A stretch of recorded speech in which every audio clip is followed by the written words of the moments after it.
the three most addictive things in life are carbohydrates, heroin, and a monthly paycheck. Too many people make the mistake of thinking that a job is the safe option. It's not. In this show, Cindy Gallop, CEO of Make Love Not Porn, drops so much truth, my toes hurt. We both know that our industry is ageist as fuck. The only reason our industry is ageist as fuck is because the white men at the top of it fetishize youth. And if you're young in the industry, she's got tons of advice for you. Take a long, hard look inside yourself and identify what you stand for, because that is the starting point for everything. Thank you so much. Yeah, no, it's a pleasure. It's a pleasure. Really appreciate this. I remember the first time I reached out to you and I was like, I would love like advising coaching session, and you kind of changed my life that day a little bit, where now it's really hard to go back into that brain and be able to ask that question, because I feel like I don't even understand what I was asking or what the point of view was. I had asked you about your personal brand. Yeah. And you were like, this isn't a brand. Yeah. This is just the life I've lived for a really long time. Yeah. And you told me, you had said like, life is just a cumulative of all the experiences that you have. Yeah. And then you just collect totems from that, and that becomes your brand. Yeah. And I don't know if I understood it at that time, and I couldn't understand it more now. Right. Okay. Well, it's funny because so you're right, I get asked something like that a lot. Yeah. So I do a lot of media interviews. I do a lot of podcast interviews. I'm obviously, promoting my business, Make Love Not Porn, raising funding. So I basically accept, a lot of interviews in order to get the word out about what I do. Yeah. And I am regularly asked, things like, so what was the turning point? What was the revelation? How did you get to be like, and it's so interesting because, people are trying to build a classic narrative arc. There was the revelation on the road to Damascus. There was that breakthrough moment, and honestly, my life certainly doesn't happen like that. It doesn't operate like that. And what I said to you is absolutely the case. First of all, everything in my life and career has happened by accident. I've never consciously intentionally planned anything. I'm a huge fan of my wonderful ex-boss, Sir John Hegarty's mantra, do interesting things and interesting things will happen to you. I totally live my life on that basis. And then also, I'm a big believer in serendipity. And by the way, that is something that our business has really lost sight of. And so I'm a huge believer in, something interesting crosses your path, check it out. Follow that white rabbit down that rabbit hole, and so the one through line, if you like, and I've talked to you about this before, is simply that whatever I'm doing, I'm always living and working my values. And so I know that is consistent. That's my North Star. I'm very happy just seeing what life throws at me, seeing what life brings. And I do encourage people to think more like that, because too many people think I can plan this, I can shape this, I can, and obviously, by the way, if you're determined to, you will. Yeah. But I just think it's a lot more interesting to, as I say, absolutely know what you are doing in accordance with your own values, and then to see what you encounter in that context, and what you want to embrace and what you want to repel. Does the opposite go too far sometimes, where people are just waiting for stuff to happen? I think that's undoubtedly the case. Yeah. But quite often that is because they have not done what I always advocate, which is just take a long, hard look inside yourself and identify what you stand for. What you believe in, what you value, what you're all about, because that is the starting point for everything. When you know that whatever you're doing, it is in the furtherance and the pursuit of your fundamental beliefs and values, that absolutely sets you on a path. Then of course you have to decide what you do with what you encounter on that path. But if you have never really engaged with yourself in that way, then you are going to be lost. How often do you do that? Or is it like pretty much when you know, you know? I've, that's what I did many years ago. So, now, as I say, every day I'm living and working my values.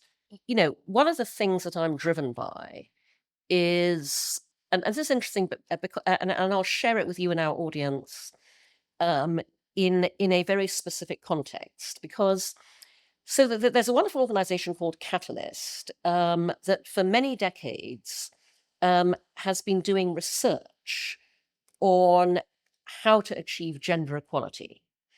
And so many years ago, Catalyst decided to really examine, in a data-driven context, the belief that floats around that says that male business leaders and CEOs who have daughters are more likely to promote women, more likely to champion gender equality, more likely to ensure that their workplace environment is gender equal. Okay, so this has been a kind of myth that's been floating around the ether for years, and so Catalyst went, okay, let's actually research this. Let's see what the data tells us.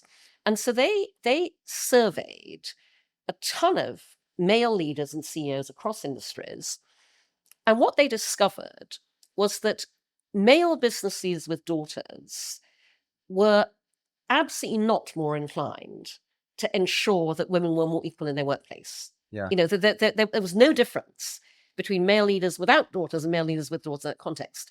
However, the male leaders that do champion women, do support women, pay women equally, promote women equally, they absolutely have one thing in common that they all share. They all share a sense of justice and fair play. If you are somebody who believes in justice and fair play, you will absolutely ensure that you make gender equality happen in your company. Okay, and I share that with you and our audience just because I think it's an interesting context. But I am driven by a very strong sense of justice and fair play. And that is what drives my advocacy work for gender equality, diversity, and inclusion. It's absolutely what I operate in running my own business. And I would say that's one of my absolutely fundamental values. Like, your business is just an outcome of something you were trying to do. It's not a business. You started this business and then you're like, I'm going to talk about this because this is this business. What made you, first of all, jump into that business and leave the advertising industry business behind? Well, neither of those two things were intentional. Okay, again, everything in my life and career happened by accident. Yeah. So leaving the advertising industry was not a long planned out conscious decision. Very simply, I turned 45 back in 2005, had my very own personal midlife crisis, in the sense that I'd always thought of 45 as kind of a midlife point. Obviously, by the way, in the happy assumption one lives to be 90, fingers crossed. But in the couple of years running up to it, I'd thought, on one's 45th birthday is the moment when you should pause, take stock, reflect and review. Where have I been? Where am I going? So on February 1, 2005, I duly did that. And that was the point at which I went, oh my God, I've just worked 16 years for the same advertising agency. Which today, by the way, is extraordinary as a length of time. Now, obviously, amazing agency. Love BBH to death. Cannot say enough nice things about them. I had worked for them in London. I'd gone out to help start up and run BBH Asia Pacific in Singapore. I'm here because I came here to start up BBH US. 26 years ago now. But I went, wow. I think it might be time to do something different. And then the issue was I hadn't the faintest idea what. Because, I'd always said to people, I'm not going to work in advertising forever. I'm not going to work BBH forever. But advertising is a very good industry to work in to discover what you want to do next. Because you come into contact with so many different industry sectors, companies, fascinating people. I guess, I'd always thought that one day my next big thing would kind of bubble up from the ether. And there I was at the age of 45, and it hadn't.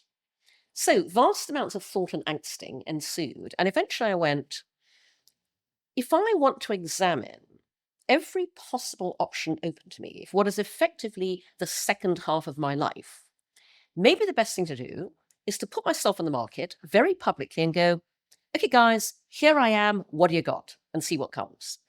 So I took a massive leap into the unknown.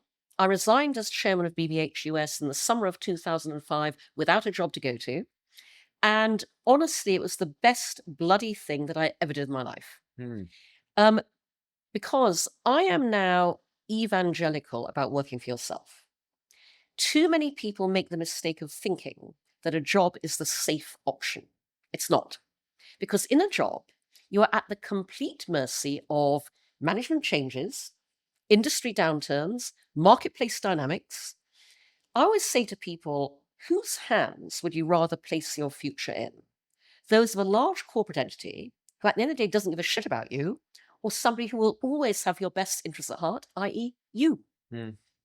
I had written that quote down to play back to you because I thought it was such an interesting thing. Having a job is not the safest option. Absolutely not. And by the way, especially not right now. Right. You know, here we are talking in September 2024. Yeah. Look around us. Layoffs galore. Do you think entrepreneurship is for everybody? I actually think it is. Yeah. When, again, people really examine themselves in a way they don't do very often. And the reason I say that is, honestly, I never set out to be an entrepreneur. You know, and by the way, I wish I had. Okay, what I mean by that is, you know, another interview question I'm regularly asked, you know, talking to media, is, you know, something along the lines of, you know, Cindy, do you have any regrets, or what would you say to your younger self? You know, and I have no regrets, broadly speaking, but I would absolutely say to my younger self, and this is the one thing I regret, I would say start working for yourself a damn sight sooner. And that's because, you know, I'm 64. You know, my generation was told what you do is you go to a good university, you get a good degree, get a good job. I mean, entrepreneurship absolutely wasn't a thing. And by the way, it's ironic because, you know, I'm half Malaysian Chinese.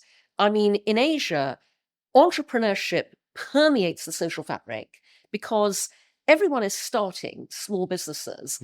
But, you know, the couple who start a hawker's food stall in Penang, you know, where I have family and where my parents lived many years, you know, when they make money, their ambition is their children become a doctor, a lawyer, an accountant. You know, so in my generation, you know, you are not encouraged at all to think about starting your own business as an aspirational goal. Okay.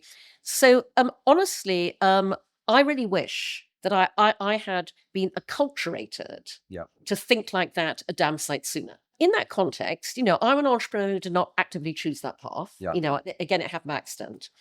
And I think that everybody has something that they create and build value with if they allowed themselves to think about it differently. Because again, you know, so many people have had it dinned into them that a job is a safe option.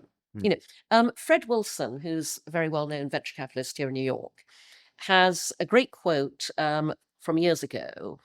The three most addictive things in life are carbohydrates, heroin, and a monthly paycheck. Do you think it's because of the stability? No, it is simply a mindset that, again, has been acculturated to believe that the only way you earn money is if somebody else pays you it for something you've done for them. Every week, yeah. I grew up in Pakistan, and I don't know if it was a generational thing or a cultural thing. No, we're like at birth assigned careers, you know? My brother was supposed to be a banker. He's a banker. My sister was supposed to be a lawyer. She's a lawyer. I was supposed to be a doctor. I'm definitely not a doctor. I always have that thing where I was like, when someone asked me about my business thing and what the point was, I was like, oh, I just wish I did it 10 years sooner. Yeah, exactly. And then the argument is like, would you have known what to do? I'm like, no. But I would have figured it out. Exactly. Because I didn't know about this either. I remember just like the first time going to like the CFO of the company that I worked at, and I was just like, SOW, what is it? And he was like, it's a scope of work. And I was like, where do I get one? And he's like, you don't get one, you make one. And I was like, oh, okay. And then I just like went and Googled like, template for you kind of figured it out, and I would have probably figured it out earlier. Yeah, exactly. How much of your personal brand mattered from there on? Cool. I mean, I never thought about that consciously. And in fact, I was really quite taken aback when, a few months after I left BBH, I had lunch with the lovely Susan Venitza, the Wall Street Journal, who's been a very dear friend for many, many years. And so we were talking about what I was going to do next. And she said to me, honestly, Cindy, I think right now in our industry, your personal brand is bigger than BBH's. What did that feel like? It felt very surreal because honestly, I was so committed to BBH. I was so passionately devoted to them. In fact, there was a very funny a moment when, so many, many years ago, again, when I first started at BBH here in the US, people said to me, so, the industry conference that you need to go to is the 4A's Management Conference. It's where all the agency needs to go. I went, terrific. Right. So off I went to the 4A's Management Conference in Naples, Florida at the Ritz-Carlton. And I met the wonderful Ken Case there, who at the time was the CEO of DDB. And we drank martinis, we got on like a house on fire. And he said to me, when we're back in New York, let's have lunch. So I met Ken for lunch, a little while later. We had a fantastic lunch. It was sometime much later after that Ken told me that he had actually invited me to lunch in order to sound me out about potentially becoming the president of DDB New York. And he said, so there I was, like ready to put this on the table. And you sat down at lunch and you just told me how much you love BBH. You were so committed. You were so loyal. And he said, I felt like a guy on a date who's just discovered the woman's a lesbian. And which is adorable. And honestly, all I was focused on was building the BBH brand. Yeah. So when Suzanne said that, I was really startled, to be honest. But also, I think that's an indicator of, again, what I said to you, Mo, originally, which is this is not something you consciously have to set out to do, manage, shape, etc. Living your values, your personal brand grows with you in the right kind of way.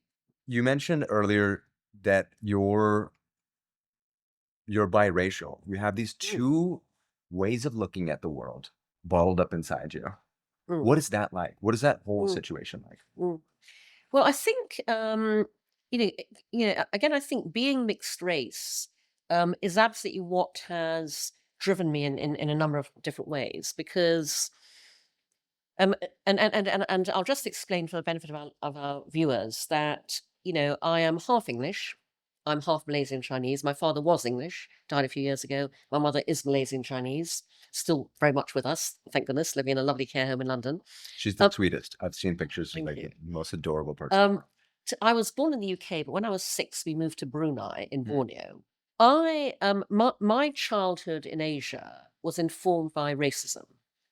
Because to the English, I wasn't English, and to the Chinese, I wasn't Chinese. So it was racism on both sides, ironically. Yeah. And that's something that never leaves you. Again, I think, that motivates all the advocacy work I do for, diversity and inclusion. Equally, I consider myself a global citizen, and I bring a global perspective to everything I do.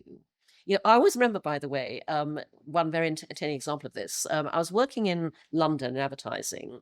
This would have been in the early 90s. My parents at that time they moved from Brunei to Penang in Malaysia when they retired. When they moved to Penang is gorgeous. And so I would go back to Penang, once a year, most often at Christmas to see them. So I flew from London to Penang. They met me at the airport. And they told me that, we were actually going to go to my mother's Chinese cousin, because we had family in Penang, as I mentioned, was holding some kind of, family party. So we were going to go and drop in on that. I walk into this, Malaysian Chinese family party with my parents. And, living in London, living my independent life as a, 30-something single woman, I had completely forgotten that the only reaction from your Chinese family when your parents walk in with you, the oldest daughter, who is 30-something and not married, is horror. Okay, because of course, I'm introduced to the family. I mean, I knew something, but So the first question was, is she married? Yeah. No, in Chinese. They forgot everything Oh else. my God. Yeah. Absolutely. I mean, that was just, and I had honestly, because I've been living in the UK I completely lost sight of the fact that, of course, that was going to be the family's first reaction. Yeah. In fact, back in the day, my mother took to lying to her Chinese relatives about how old we all were, because I mean, my 3 other sisters are married, but they all married again relatively later in life. And so my mother would literally shave years off our age when reporting back to the relatives about how we're all doing, because none of us are married. Just to someone do the math, be like, yeah, that's not that bad. I always tell everyone that whenever I go home, people are like, what is it like? And I was like, the first question is, are you married? Yeah. And the second question is, you're running your business wrong. And then I just immediately get business advice from like my cousin who's doing nothing. Let's talk about advertising. Now, where are all the cool people in advertising? Like there's, it feels like when you're telling me this story and I'm like, wow, advertising used to be cool at some point. Why is advertising, do you think, not cool anymore?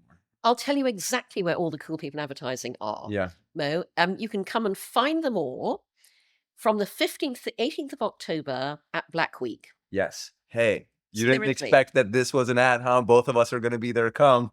So the reason that I say that Black Week will be where all the cool people in advertising are, Mo, is precisely because it will be where all the cool people are that the advertising industry, the conventional industry, is keeping out and excluding.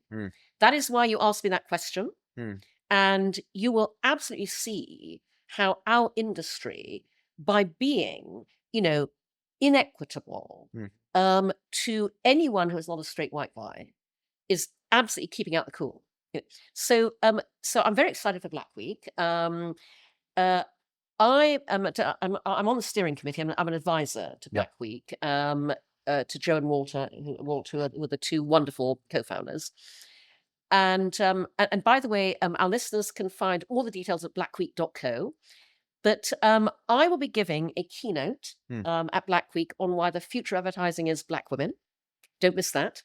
And I'll also be interviewing my dear friend Jonathan Mildenhall, whom I hired many years ago into BBH in London, about why Black Week is so important. And so I've had a lot of conversations with Joe and Walt about Black Week, and this really is going to be the unmissable industry event of the year, because there's a very clear focus on effectively what it takes to build a Black Madison Avenue that is fully inclusive, and a focus on every aspect of that. A focus on, for example, investing in and funding Black and diverse founded agencies, which isn't happening at the moment. In ensuring that Black-owned, diverse-owned media companies get their share of client dollars, okay, which isn't happening at the moment either. That we make exits and acquisitions happen, high-value exits and acquisitions happen for Black and diverse-owned agencies. That isn't happening at the moment either.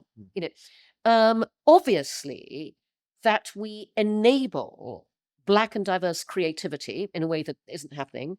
But honestly, this is the, best thought out event I've seen in a very long time about how to really change everything about our industry in a way that will benefit the industry. Yep. So that is where all the cool people will be. And also I'm going, and I'm just, the list of people is also amazing. Like even if you're just going like, oh, I want to meet some best people. Oh my gosh, absolutely. It's just amazing. Yeah. Well, this has been an ad for Black Week the whole time. Yep. What happens to people when they age out of the advertising industry? So I've been combating ageism in our industry for literally decades. And I remember, and this is years ago, being horrified by a thread on Fishbowl where somebody, and obviously on Fishbowl, you can choose to be anonymous, and most people are. So this was, I think, a senior art director who asked the question, what was the age at which you first encountered ageism in the industry, and or were, managed out of it? The answers were 32, 35, 36, 37, 40. Literally, there were people in their 30s who'd encountered encountered ageism in the advertising industry. Honestly, gobsmacking. Okay, so I've been speaking out about this, as I said, for years. And I make the point that the only reason our industry is ageist as fuck is because the white men at the top of it fetishize youth. Okay, and they fetishize youth in two respects. A, for some bizarre reason, ageism does not apply to them. Okay, the ones in power who are keeping a very firm grip of that power. So they really like hanging out with young white men because then they feel they're still a young white man. Yeah. Okay? That's one side of it. And the other side is, and of course, they love being surrounded by decorative young women. And that is what they fetishize as far as female youth in the industry is concerned. And this is so utterly wrong-headed because, the biggest mistake they are making is not understanding how valuing, hiring, promoting, making damn sure you retain and valuing older people is so much more time and cost efficient and will make you so much more money. Because basically, when you are my age, 64, okay, you have been around the block 64 million times, okay? You know exactly how to respond to any business crisis because you've been there so many times before. You know in any difficult situation what solutions work, what don't. You can get to those solutions way more quickly than someone in their 20s who's running around like a headless chicken going, what do I do now? The sky is falling. You absolutely know how to, cut to the heart of any business challenge, strategic problem, again, because you've done it so many times before. Okay, massively cost efficient, massively time efficient, make more money as a result. But also another very important way in which older people are way more time and cost efficient is because over years of experience, we have learned to be brilliant at something our industry never ever teaches anybody, which is people management. You only learn that by managing people for decades. Managing people badly for decades. Yeah. And then you learn it. Yeah, maybe. yeah. No, exactly. Yeah. Because no one ever teaches you to. Yeah. Agencies would be a lot more calm if there's a lot more experienced people. If there was a lot more, as the phrase goes, grey hair. Yeah.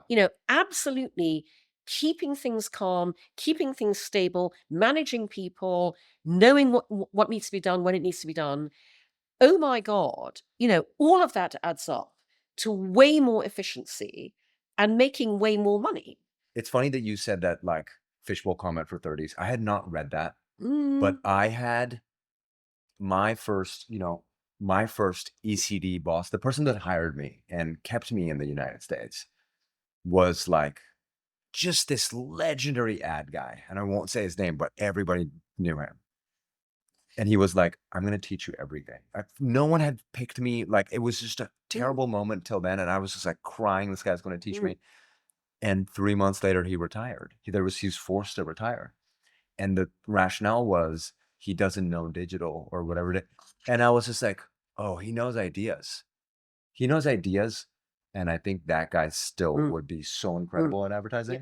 The answer is cross-generational working. Yes. And that doesn't happen. Okay. Yeah. And that doesn't happen in the industry today because, we have this hierarchy where, the higher up you go, the older you get. Okay. And so we very rarely have somebody brilliant in their early 20s working on the same level with somebody really brilliant in their early 50s. Yeah, they're in different positions. Yeah, exactly. Yeah. I honestly learned that we had to start. We were a startup, and we were kind of all the same age, and we grew, and we were the same age, roughly plus minus 5 years. Then we grew, and we became the same age plus minus 10 years. We grew, and as we grew, and the thing became different, more and more different. We're like, oh, this is more interesting, because also, I think the fear in advertising is, if I find someone who's so used to solving it the way we used to solve it 20 years ago, they're going to keep doing that, and it's going to make my company more traditional. And it's such a weird fear, because somebody who's never done it before, doing it a new way, is just as interesting as someone who's done it 1 million times before and doing something new. And has learned what not to do as a result. Right. It's quicker at shuffling those ideas and be like, that one's going to work, and that one's not going to work. Yeah, exactly. I'm going to take this opportunity to share an idea I've spoken about over the years, but no one's ever done it. So I'm going to air it again, because I really wish somebody would. So years ago, somebody, a white male, back in the day, very well known creative director, very big name, who then unfortunately aged out of the industry. Right. So he reached out to me and asked to meet up for a coffee, and I went sure. So he came round, and I realized that he'd reached out because he was so upset about the ageism in the industry that he'd encountered. And so I was talking to him, and I said, you know what I would do to completely break down ageism in the industry? I went, what I would do is I would pull together a collective of brilliant talents in our industry, creative, strategic, who are all, let's say, over the age of 50. Okay. So I'd invite them in. We'd put together this collective. We would call it something really straightforward, like the old folks' home. Okay. Then we would announce to the industry that once a week, let's say Wednesday evening, from 7 to 9, the old folks' home will take up residence at this bar lounge somewhere in New York.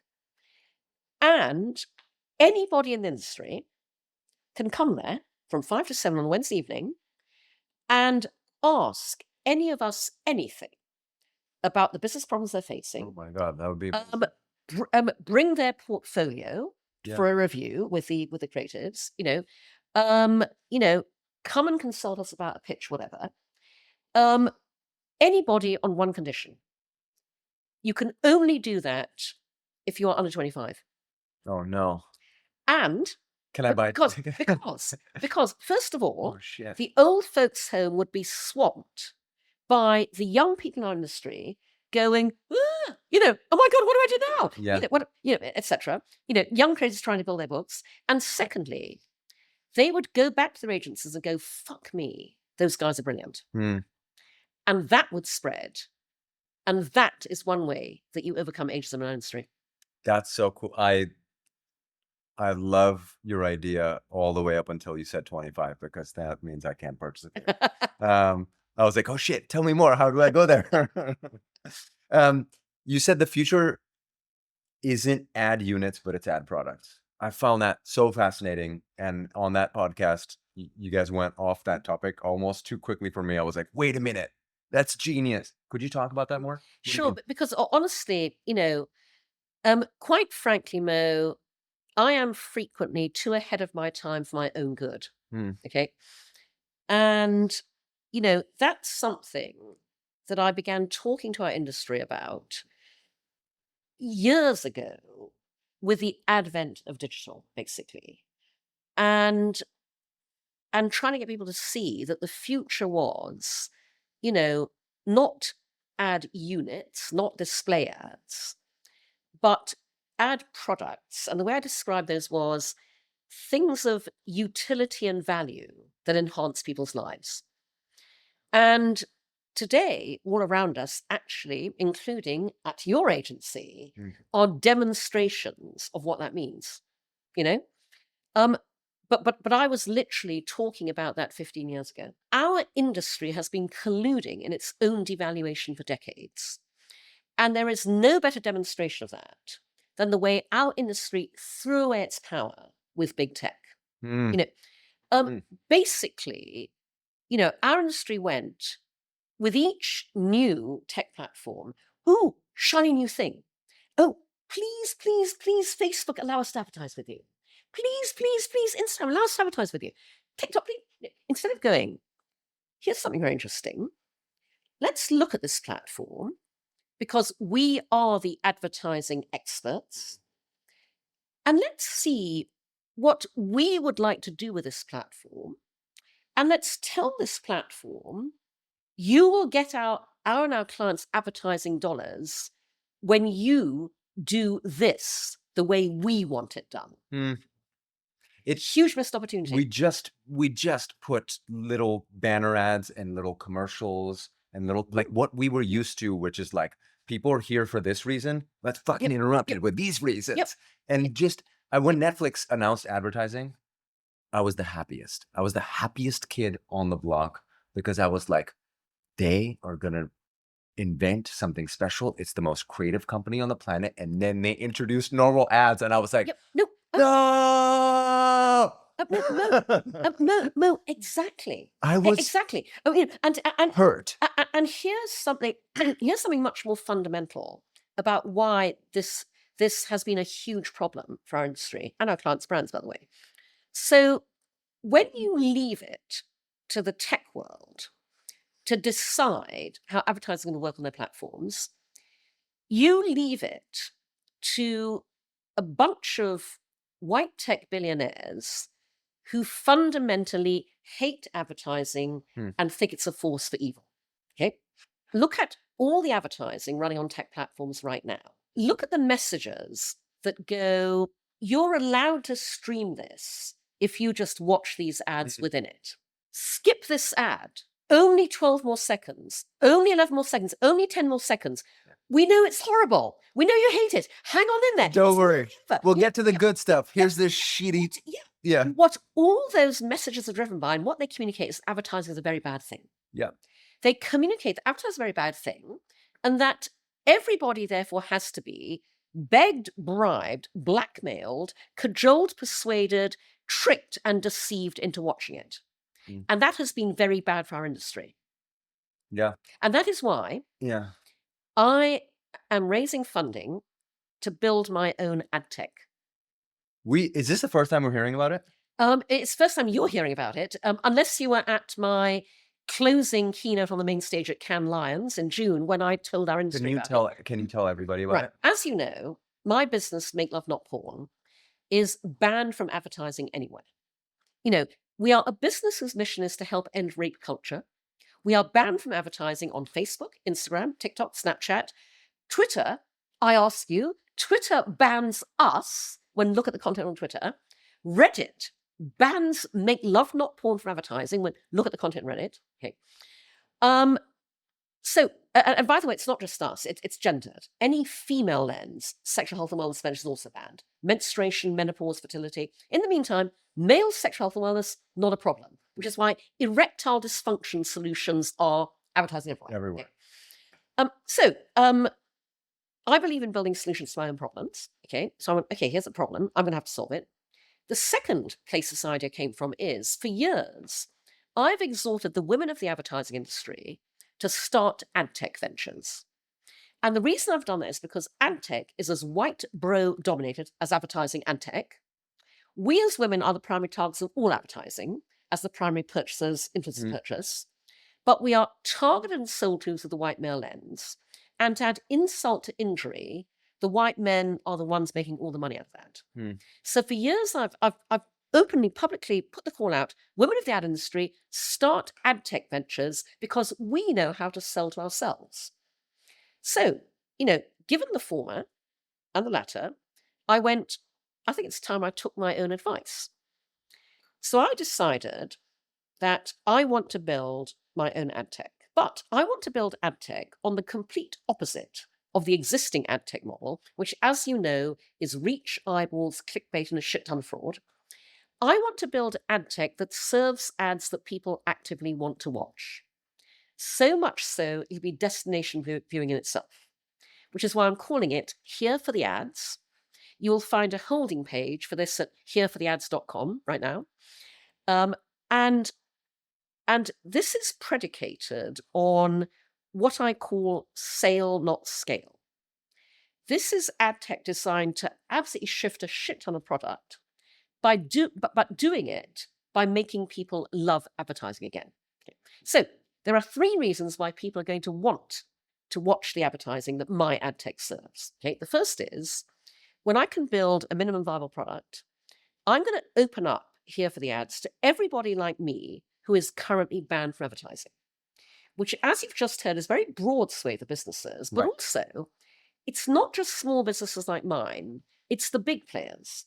Procter & Gamble, Unilever, Essity, Reckitt, they can't advertise sanitary protection, condoms, lube the way they want to either. Okay, so we're talking a huge revenue generator. And so reason number 1 people want to watch these ads is because these will be ads for products that help us all in these most intimate areas of lives we're desperate for help with, but they can't see them anywhere else because they're banned. So from a pure informational, educational awareness point of view, people will want to see the ads for these brands and products. Okay? But reason number 2 they'll want to watch these ads is because on Here for the Ads, you can advertise any bloody way you like. No censorship, no holds barred. And I use the term bloody advisedly because Sanpro ads, forget the bluing on the pad, bring on the blood, have fun with it. We're talking every brand and agency's dream creative brief. Be funny, engaging, entertaining in all of these areas. Imagine the Cannes Lions winners, by the way. Yeah. Which is why Here for the Ads will have a share button because people are going to want to forward these ads to everybody they know. This will be the only ad tech where going viral is a built-in feature, not a happens by chance. Yeah. And the third reason people will want to watch these ads is because at the heart of everything we do at Make Love Not Porn lies what I call the human curation layer on top of the internet. This is ad tech you apply to be allowed to advertise on. Our curators will decide by vetting whether A, we endorse your brand. It's got to be legitimate. Okay? Right. But secondly, B, whether your advertisers of sufficient quality of entertainment engagement to be served on a channel that's all about ads that people actually want to watch. That's cool. And by the way, Mo, I'm out to prove concept with this. And what I mean by that is the people currently banning us all for advertising don't know what we'd like if they allowed us to. They just know we're really bad. In their heads, they have this abstract concept. Sodom and Gomorrah will ensue. Yeah. When I can show you an ad channel where, the brands are legitimate, the sky does not fall, the ads are amazing, people love them, they're going viral rate knots, and we're making a shit ton of money. That is when, as I say, not only can I turn Here for the Ads into an ad exchange that plugs in to every other platform, I also help break down the barriers for all of us to advertising across the internet as a whole. I think that's the coolest thing I've heard in a really long time. Thank you so much for sharing that. Yeah. How do you protect your bandwidth? You have so much going on. By being ferociously focused. Yeah. I am ruthless. Again, at this age, time and cost efficient. I absolutely know what needs to happen and what I can't afford to, spend time on that will not result in immediate, output. Thank you so much. This has been anything we didn't get to talk about or you wanted to talk about? Actually, I do just want to build on what I just referenced because, I'd like to say to our viewers and our listeners, if you appreciate the work I'm doing, please support me. Yeah. There's a very easy way to do that. Go to wefunder.com/makelovenotporn, as Mo and Mojo Supermarket already have, because I'm thrilled that you have invested in Make Love Not Porn Academy, the 0 to 18 and beyond sex education expansion. But please go there and invest in what I'm doing. And the very important point is this is an investment. This is equity crowdfunding, Right. SEC approved. It's not donation. No, it's not donation because my commitment is I want to add several zeros to everything anybody puts in. Yeah. The minimum investment is $100, so it's very affordable for anybody who supports my work and believes in me. We have a whole bunch of investor perks as well, and for anybody listening who can afford this, if you put in $10,000, the investor perk there is that you get to come and have cocktails and dinner with me at the Sky apartment. Which I have done, Yes. and it is just by itself worth that Yeah, $10,000. yeah, So you can testify to that then. Exactly. you Exactly. have built such a cool, inspirational life. You are the perfect storyteller and the story itself. And when I went to your home and the story of the home and your just everything felt like I was in a movie that was being written by you. And I was just one of the characters. I was just like guy number 71, and it just felt amazing. And thank you for letting me be part of that. And thank you for letting me be part of that again today. I've hugely enjoyed our conversation, Mo. Thank you very much. Thank you.